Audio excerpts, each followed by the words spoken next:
welcome back, Persona here. So, Angama have revamped the Osamodas again. Now you can play all summons from each element at the same time, and the 4 AP spells have lost their lifesteal effects. In terms of Bestial Pact, it now gives a pacifist state, same goes for the variant. High Energy Shot is now the variant of a spell called Animal Blessing, which only now gives one summon. To be honest, I'm mostly playing with High Energy Shot in PvP.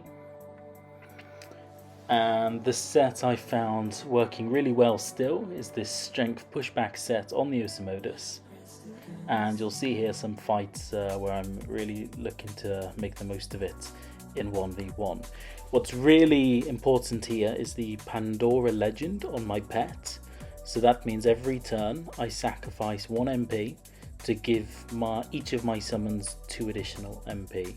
So you'll see here my Gobble can super quickly catch up to enemies on turn 1.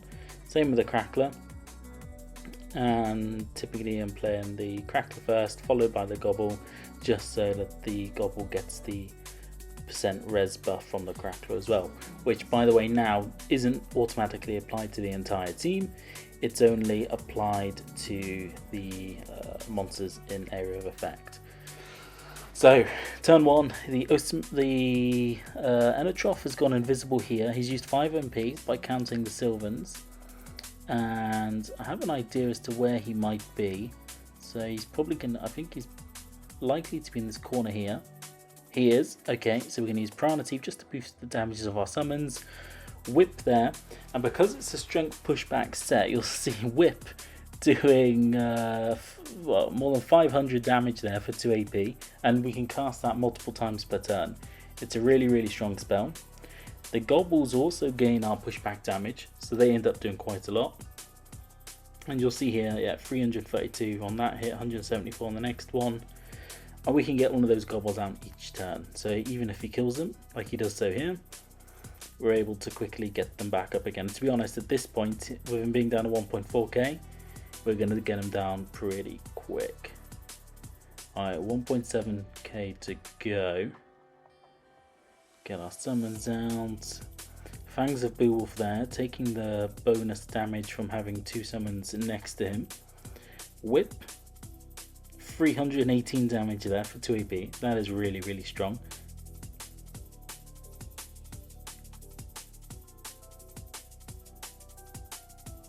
And then the Gobble here is just going to take the kill. So that was quite a quick, easy 1v1.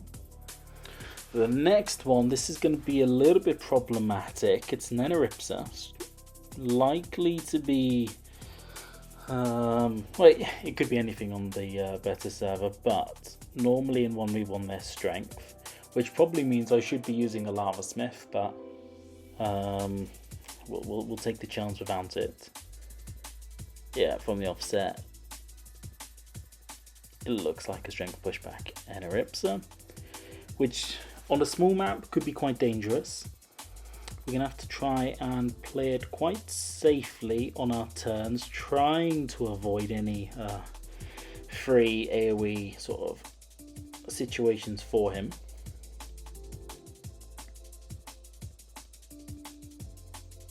So turn 1, we'll get the Crackler and the Gobble out. We'll use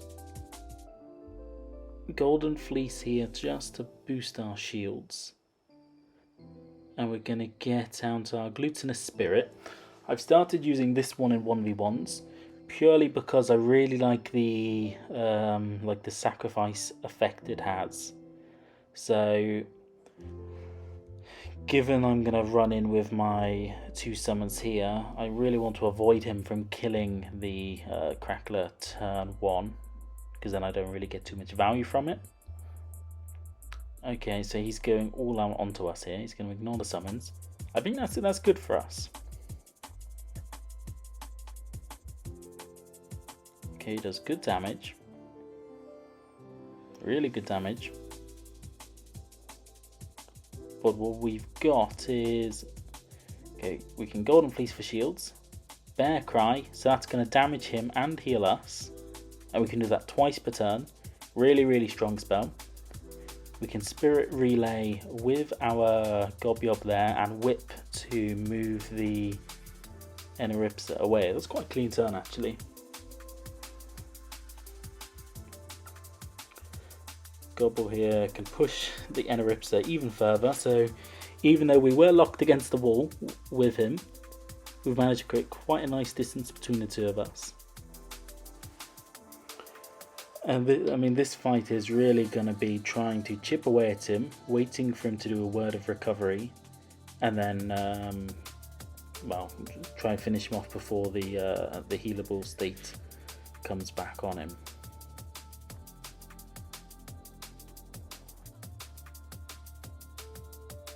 So we're going to have to play quite defensively, making the most of Bear Cry there with the heals, etc. So this time we're going to get 2 gobbles down, we'll get the shields off, we're not needing the heals. And maybe a high energy shot onto one of them there. And Pranative just to buff up the damages, why not? I think Pranative, even though we're not chance, it's nice to play as like just a damage boosting spell for the summons.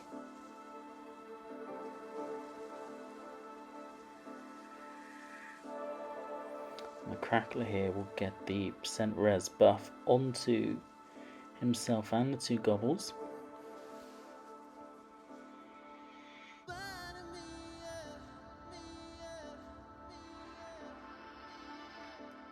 He's got the zone there for, yeah, quite a lot of damage. Takes down 2 gobbles. Crackler's quite far away, not ideal for us.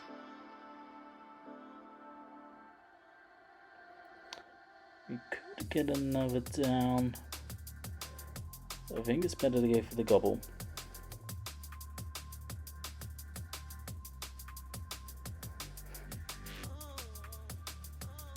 So we can push him here. I was hoping for line of sight for discipline on the Crackler there to bring him in, but we don't have it. Okay, so that's 2 AP wasted. That's a bit unfortunate. But we can push the Narypa against the wall. Crackler, the Crackler can do the range spell, which will reduce MP. Any down to almost 2.8k now.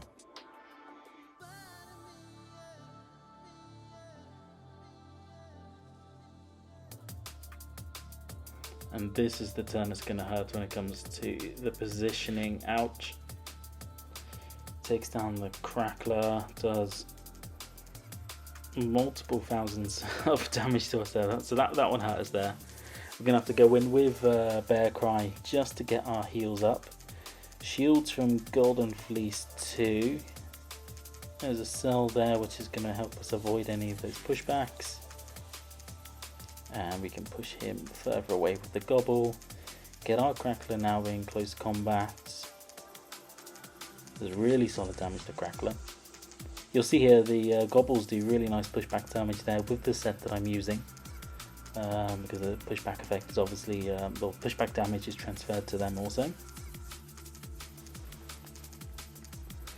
And this is the turn. I mean, the Narypa here really has to wet a recovery. It's down to 1.2k. Yeah, there it is. Back up to full. But he's going to be unhealable now for a few turns. So we've got an opportunity. If we can, well, we both have to stay alive, and we have to reduce him down to, well, before the healable state comes back. So we're going to Bear Cry for the heals. Push the Narypa away with Whip. And then we can Spirit Relay onto our gobble. Move to this spot because it's quite a safe one. He's not got the easy pushback here. And we can move him a bit further away there with the gobble. Crackler's not going to reach close combat, but we can reduce his MP and hit from range. So that works at least.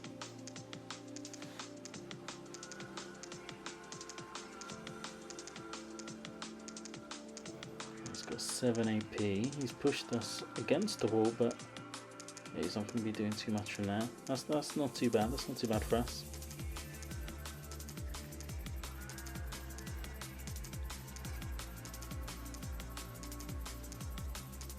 think we run in. Yeah, let's go for the heals. So we'll get our Gobble out first, just to make sure he gets the power buff.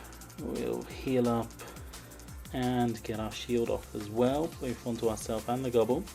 The Gobble can then push him back, close the pathway to us. The other Gobble can run in and hit, and the Crackler will take the zone with the res buff. And Ripsa is still unhealable. 872 health. He doesn't really have the free movement to get towards us because of our summons blocking him. And it's looking like he will be dead next turn.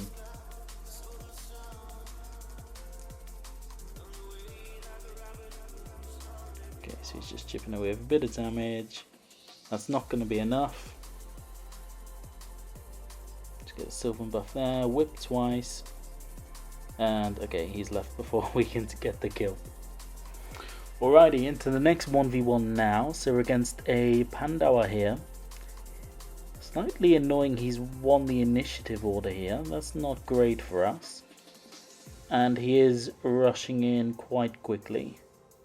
So the fact that he's rushing in like that makes me think he's a strength panda, which, to be honest with you, with the strength Osamodas build, is not ideal for us.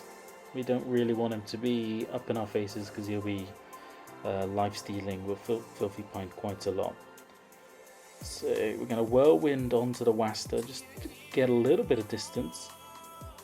Gobble and the Cracklers are down, although I do think the Panda's likely to kill them here. Regret here was getting the Crackler to play first. I think we'd have been better off there with a Gobble hitting, but hey ho. Yeah, eviction, so it is a strength panda. He's going to be rushing in for us here quite hard. And he's using Pandawa hand, so that's a frustrating one. We're going to lose a lot of power, and if we hit him in close combat, we are going to take some damage and jump on top of him. And because of where we're positioned, he's against the wall, it's not ideal for us. I think we're just going to have to take the damage. So offsets any heals we get, really. And we'll go for a shield buff as well. We are pretty much stuck here. We could have spirited relay away perhaps.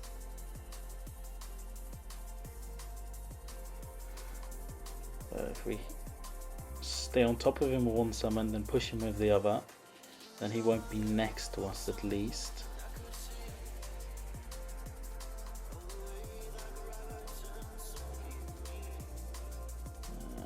Crackler, we will just hit the one time at range. He is gonna throw everyone into AoE with the hammer chair, cleaning up nicely. So this one's not looking too good for us at the minute, especially because he's got the Dorigami, so he's getting quite a lot of shields per turn, which we're not really going to be doing any damage to him until that Dorigami's gone. So we kind of just need to try and survive until turn 6, to be honest with you. So at this point we will just keep on using Bear Cry for the heals, Golden Fleece for the shields, a little bit of damage again there with the whip. And here we're gonna eat one of our summons with the Gobyob and put the damage sharing down onto us there. So the reason why we sacrifice one of our Gobbles there to feed the Gobyob is just because it boosts its vitality. So this is going to buy us a turn's worth of damage, really. Oh, I didn't do the best positioning there with the Gobyob. I should have run away further with it. I just ran out of time. So we're down to 2k health. Here we got a Crackler back out. We really need to start using... keep the support going with Bear Cry. The shields as well, and we will start to proc the heal effect from Sylvan here. It's not ideal, because if he decides to Filthy Pint, then we will be in trouble. But at least we are getting the res buff here from the Crackler. And our summons can start doing a little bit of damage. So this is the last turn of Dorigami. Not quite sure why he went for a hangover there on the Crackler. I guess trying to get out of the drunken state. Not sure that was the best play. In fact, he doesn't even Filthy Pint, so that wasn't the best of turns by him. Gives us the opportunity to heal up further, get our shields out, and I think here we should move away with Spirit Relay, because in case he does decide to do the Filthy Pint next turn, we don't want to make it too easy for him. So we'll push him away with the Gobble, close the path to ourselves with the other, well, with the same Gobble. Crackler will run in. -2 MP there, really helpful. This Panda is using the Treatment Legend, so he's gaining shield every time there's a MP reduction applied. Okay, so he's gonna throw the Crackler in. Take the Panda attack AoE, so that's probably gonna, yeah, it kills the Crackler. Is he gonna kill the Gobble also? He does. But we're in a much better position here. We've managed to survive, and I think it's a perfect example, to be honest, of how strong this strength Osamodas is in terms of survivability with the shields and the healing. Okay, and he must think so too. He's left. GG.